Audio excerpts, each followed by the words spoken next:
Hi, garden rebels. Let's talk fertilizer, shall we? Now, we've gone over the watering, right? The 5 gallons per every other day in the passion baskets, right? And then we want to do 3 gallons of water every day in anything smaller. And so we've gone over the watering. Now let's go over the first step. This is a 1, 2, 3 step program, right? And step 1 is feeding it. And so it's kind of strange for me too, by the way. This is the fertilizer we use. It's Flower Power. It's our own. And it's that's the part that's strange, because it makes me feel like I'm selling this to you, but I don't really care. I'm just going to tell you what we use in Portland Metro. And if you follow those same steps, I promise you, you'll get the same exact results. So you get those big full baskets, you get nice rounded, you get good tight growth, you get bloom throughout the entire season. And it doesn't stop blooming in the heat of summer. So the nitty gritty. 1 tablespoon per gallon of water. That's the recipe. We're going to use 5 gallons a week in our hanging basket. So I don't really care if you use 1 gallon every day throughout for 5 days, or do 5 gallons all at once and dump it in there. You'll just notice some of it will start draining out. It really doesn't matter as long as there's food in there, and we do that every week. Now, techniques on how to do that. When you, by the way, let's take a look. It smells like a strong tea, should I say. Yeah, that's probably the best I can tell you. Not a wine, a tea. And because this is an oil seed extract. It's very, very natural. Very natural. It's not a high-powered fertilizer, by the way. It's not something that we can add and get. Some fertilizer, let me tell you the difference, should I say. Some fertilizers, water soluble, you add it to the water, right, just like this, and you get immediate results. And usually that's I call the high-powered beginning of the season fertilizer. And what happens is that it's wonderful, and we think, hey, that's great, it's working wonderful.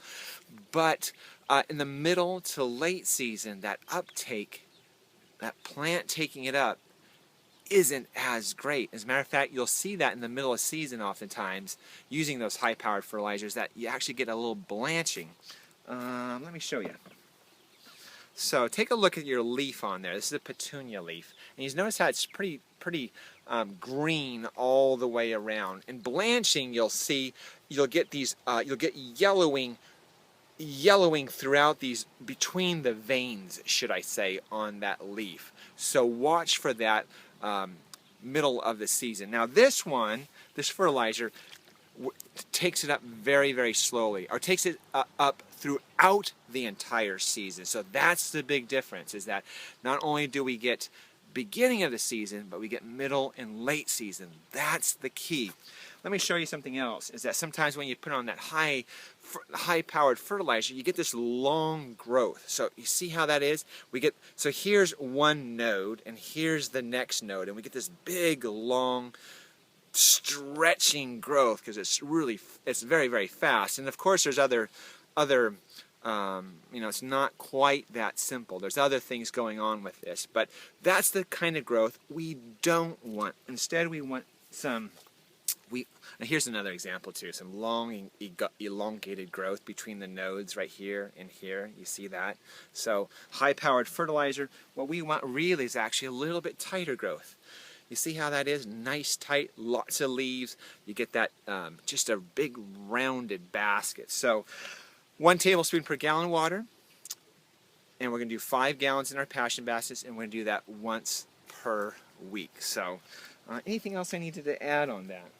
Oh, techniques to do that. You can add a tablespoon in, and then pretty soon you get good. So it's just going to be a dollop, dollop, dollop into a jug or a container, and then just water that in. Or you can do these guys right here, something like this. This is a hose-end sprayer, and if you have one of those Miracle-Gro sprayers, it's the exact same. You can use that as well. So this one here is a dialer, so you can dial it to a tablespoon, and then put that in there. One side note on that, by the way, so when you use that, it goes pretty quickly. So you got to watch out how fast that takes up and how much water you're doing. It's hard to measure, in other words. So keep that in mind. Guys, hope that helps. That's the show for the day. Always live your passion.